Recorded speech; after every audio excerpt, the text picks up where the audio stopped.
So Jeff Lebby really was never in the race for Jackson Arnold. And the reason why? Because if he wanted to go get a 5-star in Luke Kromenhoek, who's leaving Tallahassee, Florida to head on down to Starkville, let's go ahead and grade the move. Welcome on into SEC Unfiltered. He's Dave Shumate. I'm Cole Thompson. And today we talk about the former 5-star phenom from Savannah, Georgia, who hopefully will be the Bulldogs' long-term answer in the Lebby era. Real quickly, make sure that you like the video, hit the ring notification down below, and of course, subscribe to the channel because we talk college football every single day. Download the podcast version of the show wherever you get your podcast listening systems. Follow us on the socials, TikTok, Facebook, Instagram, Twitter at SEC Unfiltered. Follow Dave at Mach 10 Sports, me at Mr. Cole Thompson, and check out all of our great work found at SECUnfiltered.com. This episode is brought to you by our friends over at PrizePicks, the official sponsor of the SEC Unfiltered Tour. Make sure that when you go to PrizePicks.com, you use the promo code SECU at sign up to get a $50 instant play with your first $5 lineup. You play $5, you get $50 in return.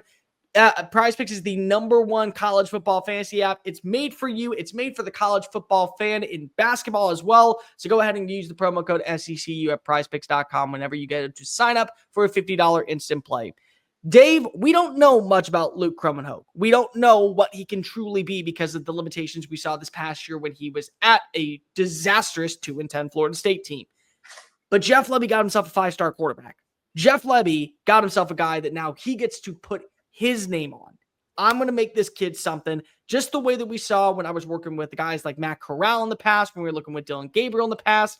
I know how to develop quarterbacks. I know what I'm doing when it comes to building up the type of passer that is successful in all of college football. I got myself a dude that I'm willing to go ahead and stamp my seal of approval on down in Stark Vegas.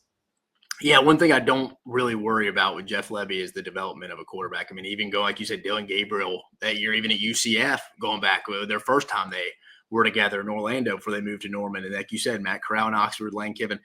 Even last year, I mean, it's sore subject a little bit, but maybe not. I think they let him walk. It was a mutual decision for both to part ways. But even Michael Van Buren, I mean, for a true freshman in that spot to go in the road environments he did, Knoxville, Oxford, Athens, and Austin, and perform like he did as a true freshman. Again, you never want to be 3-9. You never want to be that. But again, there was something to take away from that. But I think that's a compliment to Jeff Lebby, the way he can develop quarterbacks. Man, he's never, even as an OC, had just like terrible quarterback play. So I'm confident in him. I like the move here. They got Blake Shapen coming back. I mean, it could definitely be worse there. It's almost like they're trying to do it again, Bear, a little bit, kind of what they wanted to do last year. Have Shapen as that guy. It's kind of your stopgap guy for a year, and then kind of have a guy that can mold. And I just think it just didn't work out with Van Buren. I think he wanted more of an immediate role next year. And I think they were just kind of like, look, Blake wants to come back. He kind of fits our system, but we're going to give him an opportunity. And I think Van Buren's like, well, if I'm going to be a backup, I'm maybe going to make more money doing it and maybe go to a better, in his eyes, maybe a better opportunity there in Baton Rouge. But I think great get for Jeff Lebby and the Mississippi State Bulldogs right now. I think it's a really good fit. So you have to remember that at the end of the year, Alex Atkins was fired. They brought in Gus Malzahn. He leaves UCF, and now he's calling the plays on offense. I didn't like that. And he doesn't fit Gus at all. He absolutely needed to get a fresh start elsewhere. I think that when you look at the vertical passing attack, the veer and shoot style of offense that Lebby likes to run, Kromenhoek can be that guy. Last season in 6 starts, he had 502 passing yards, 3 touchdown passes, 2 interceptions. There's a lot of upside around this kid. Remember, he was a top 5 quarterback in the 2024 cycle. So a lot of people believed that he was going to be a difference maker down in Tallahassee in the right system. Maybe not just as in Stark Vegas. I mean, he's the number 5 player in the transfer portal. He was the number 2 quarterback, only behind Washington State's John Mateer. There are 3 more years of eligibility with him. There's a lot that you can build upon. But I think the main thing is that Lebby will be able to develop the quarterback extremely well. I have no doubt about that whatsoever. And I think a guy like Kromenhoek learning underneath Blake Shapen to eventually take over for Blake Shapen, whether that be at the midway point of next year or even if it's in 2026, that's fine. But you still have to add in the pieces around Kromenhoek. Because again, one of the biggest problems this past season down in Tallahassee, Florida State had nothing at the wide receiver position. You got to be able to bring in some guys. Mario Craver just left the program. Kevin Coleman just left the program. So you got your gunslinger. Now you got to get him some targets to be able to capitalize with in the end. No, you're right. You got to get him some help on the skill spot and in the offensive line. That's for Mississippi State from the portal standpoint, from the collective, the financial side of things. May struggle a little bit. Like you said, they lost 2 key contributors. You mentioned Mario Craver, and you mentioned Kevin Coleman as well. Again, I have no doubt they're always going to be good at quarterback, at least within that system. So that's not really the concern there. It's like you said, similar to how me and you talked about a little bit with Marcel Reed and them taking Micah Hudson and Mario Craver specifically when we did that review, is talking to people over there. I think Mississippi State echoes the same thing. It's like, oh, we're confident in the quarterback. It's just like we got to put some things around him to help him. So, I mean, I'm fine. This takes fine, especially if it's the backup and you have Blake Shapen and that's the game plan you're rolling into at 25. I mean, again, it sounds like this is kind of the game plan a lot of teams are taking a little bit. Go get your, like you mentioned, the Dante Moore move to Oregon. Like people are starting to get their backups in, kind of settle in, get the money right. So you're not going into the offseason with a lot of unknowns, lack of continuity. Hopefully your OC stays. So I think this is kind of the new strategy. We'll see. People have been adjusting on the fly here, but not a bad strategy. We'll see if it works out. And again, I trust Jeff Lebby with the quarterback spot. I really do. The other thing that's really important is this is a guy that has yet to reach his full potential at quarterback. Remember when he was in Savannah, Georgia, growing up, and he played at the Benedictine Military School. He started off as a safety, and then he moved over to tight end, and then eventually they played him at quarterback, where he passed for 2,500 yards and 24 touchdowns in his senior year. He had 27 touchdowns against 3 interceptions for 453 rushing yards in his junior year. So he is still developing as a quarterback.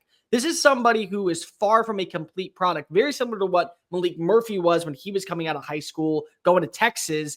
You could see that growth and development. He's in the right system, learning underneath one of the better quarterback developers in the SEC.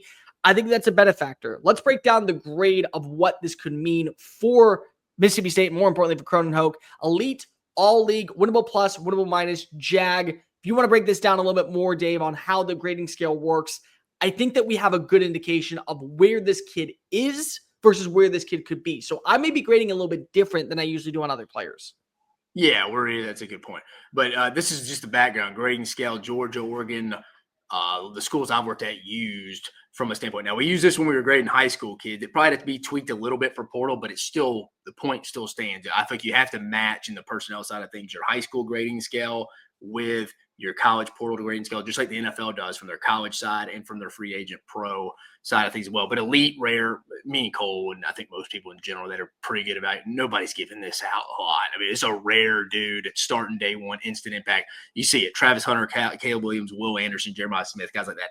All league, excuse the A&M guys because we did this. I'll update it as we keep doing these. All league, for sure, year one or year two starter. He has the talent to be an SEC contributor day one, projects to be a future all-conference player, high NFL draft pick, winnable plus. This is where most of your roster, if you have a good team, is going to come for here. I would say about 65, 70% of this roster here, winnable plus. Not an immediate SEC starter, but projects to be a reliable SEC starter at some point, likely in year 2 or 3. Could have a chance to be a first-year contributor in certain situations, has high upside, projects to be NFL a draftable player. Winnable minus, again, this isn't a bad thing. It's like you're not going to have all elite, rare, all conference winnable plus players. I mean, geez, you got to have guys that you surround that you can win with, but you have to surround them with others. They're role players, true developmental players. If you're taking them as high school kids, potential year 3 or year 4 starter, likely a guy's a backup depth player, can make plays, but has certain limitations. A player who might flash, but is too inconsistent to be winnable plus. And you're probably not going to go take a winnable minus quarterback. Let's call a spade here.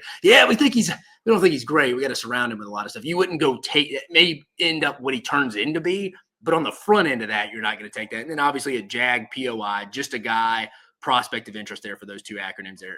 We're probably not previewing if a guy's a JAG, but just bringing up the old grade and scale. I'm still going to go winnable plus here because I do think he fits it kind of perfectly here. Not an immediate starter right now. That's why they have kind of the stopgap player, the bridge player that is Blake Shapen, and likely a starter in year 2 or year 3. I think this is what they wanted Michael Van Buren to be, but I think the guy got a taste of the water and was like, I like this starting thing in the SEC. I'm going to go try somewhere else. Now, he's probably going to back up LSU, but I think he's going to want to be a backup at LSU, maybe be that instead of being in Starkville, where our guy Kromenhoek actually wants to fit in this role. And if that was explained well, which I'm sure it probably was, that's where he is. So he fits to me, bear a winnable plus here for our guy.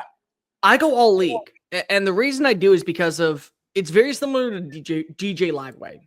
If you needed to start him, you could, and I would feel comfortable in this system with enough reps, with the entire spring to be able to learn the ins and outs of the offense, with the ability to build relationships with this wide receiver core, kind of having a good frame of what you have at your disposal. I think that he could be successful. Now, I'm not saying success turns into an 8-win season, 9-win, you're a dark horse to make the college football playoff, But I think that you could get to bowl eligibility if Luke Kromenhoek learns the ins and outs of the offense in due time. But also, you don't have to rush him, just like you didn't have to rush DJ Lagway. But the talent's there. The upside is there. The potential is through the roof for this kid. And so I'm going to bank a little bit more on what could be the traits that start to pan out in due time rather than be a little cautiously optimistic. This feels like the guy that Jeff Lebby at this point is going to bank his career on. He's going to say, I believe that he can be somebody that transforms this team back to what it was in the Dan Mullen era, where 9 wins is possible, 10 wins is possible, top 25 scoring offense is possible, top 15 passing attack is possible. We can be that dynamic unit if we bring in the right pieces. It always starts off with the quarterback. If you don't have a quarterback, you don't have a shot. I think now Mississippi State has its quarterback for the long term. I think Jeff Lebby has his quarterback for the long term. And if I'm trusting Jeff Lebby the way that I've trusted him with Dillon Gabriel, the way that I was going to trust him with Jackson Arnold, the way I trusted him with Matt Corral, I think you could get an all-league player, an all-SEC type of quarterback. You're going to see more growth and development at this position in time. So why not believe that he could be an all-league player in due time, even if I am rushing just a smidge over the top? No, I agree with you. I mean, it's fair. I feel like he fits that winnable plus bowl just because I think he is going to sit. And like you said, unless there's some packages for him, but he didn't really seem like that. His style of play isn't really a package type guy. But no, I mean, good opportunity though. You know, a few things in life I do not worry about, and that is Jeff Lebby and that offensive system that he comes from the hype portraying them having issues with quarterbacks. Let us know your grade down in the comments section. Luke Kromenhoek is headed to Starkville. Will he save the Bulldogs in 2025? But like, review, make sure you hit subscribe down below. Make sure that you're following us on all the social channels. Link in the description. Follow Dave at Mach 10 Sports, me at Mr. Cole Thompson, and check out all of our great work found at SECUnfiltered.com. For Dave Shumate, I'm Cole Thompson. Hail State, you got a hell of a quarterback. Peace.